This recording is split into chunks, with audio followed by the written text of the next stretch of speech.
हुकूमती रुझान एक्सपोर्ट्स के हवाले से काफ़ी अरसे से पॉजिटिव कोशिशों के साथ आगे बढ़ रहा है, जिसके नतीजे में हम ये भी देख रहे हैं कि एक्सपोर्ट्स में थोड़ी बहुत बेहतरी कुछ रीजन्स में होती हमें नज़र आ रही है। ख़ास तौर पर जो यूरोप के फिगर्स हमारे सामने आए हैं पिछले फिस्कल ईयर में भी हमने देखा 2025 में जब 7% से ज़्यादा का इसमें हमने इजाफा देखा और 8.2 अरब डॉलर से एक्सपोर्ट्स बढ़कर तकरीबन 8.8 अरब डॉलर तक पहुँची हैं। अब हाल ही में यूरोपीय मार्केट्स पाकिस्तान की एक्सपोर्ट्स में एक कॉम्प्लेक्स ट्रेंड दिखा रही हैं। कुछ अरसे के लिए ये मार्केट तेज़ होती है जैसा ये पिछले साल हुआ, लेकिन फिर अचानक कभी कभी इसमें कमी भी आ जाती है और ये सूरत हाल हमें बताती है कि पाकिस्तान की एक्सपोर्ट्स में बेहतरी टेम्पररी फैक्टर्स पर ज़्यादा डिपेंड करती आ रही हैं और बुनियादी मसाइल अब भी मौजूद हैं।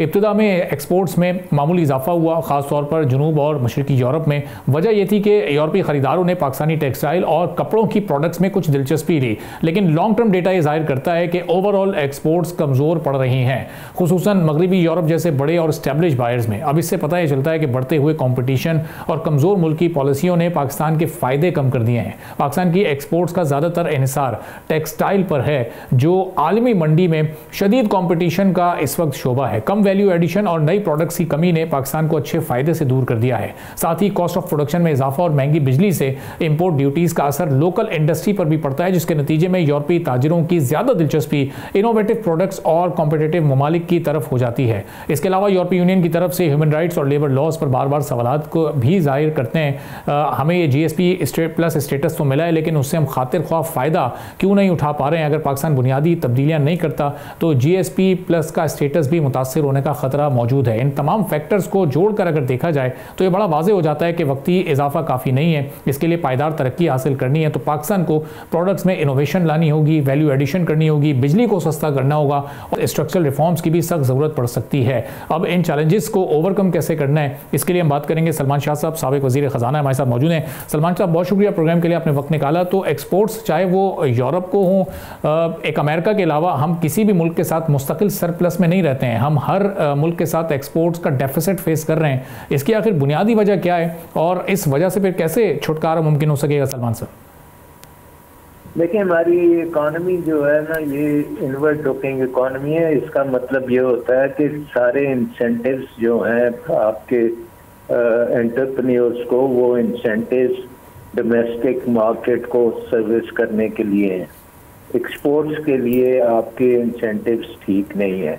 नंबर वन, आपने प्रोटेक्शन दी हुई है लोकल मार्केट को, इसलिए लोकल मार्केट में आपका एंटरप्रेन्योर ऑपरेट करता है क्योंकि उसको वहाँ पे फॉरेन कंपटीशन फेस नहीं करना पड़ता और इसलिए वो क्वालिटी भी ले सकता है यहाँ से और अच्छी प्राइसेस भी उसे मिल सकती हैं।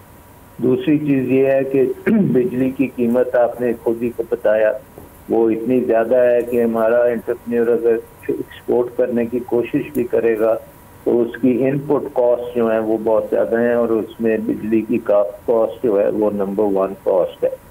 तीसरी चीज़ ये है कि पाकिस्तान में इन्वेस्टमेंट नहीं हो रही और अगर हमने एक्सपोर्ट्स के लिए तैयारी पकड़नी है और हमारी टेक्सटाइल इंडस्ट्री ने भी एक्सपोर्ट्स के लिए तैयारी पकड़नी है तो फिर हमें इन्वेस्टमेंट की बहुत ज़रूरत है। मसलन अगर आप ये कहते हैं कि जी हमने 50 अरब डॉलर की एक्सपोर्ट्स करनी है तो उस 50 अरब डॉलर की एक्सपोर्ट करने के लिए कम से कम 30-35 अरब डॉलर की आपको इन्वेस्टमेंट करनी पड़ेगी, फिर वो आपको एक्सपोर्ट्स मिलेंगी।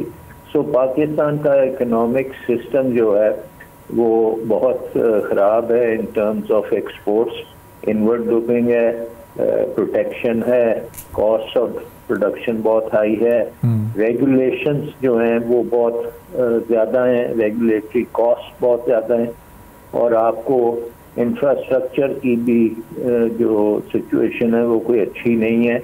आपके पोर्ट्स में भी बहुत खर्चा होता है और आपकी रास्ते में जो लॉजिस्टिक्स हैं वो भी खासी ख़राब है। तो आई थिंक पाकिस्तान की economy export oriented economy unfortunately नहीं बन सकी और ना बनाने की कोशिश की गई है। सही।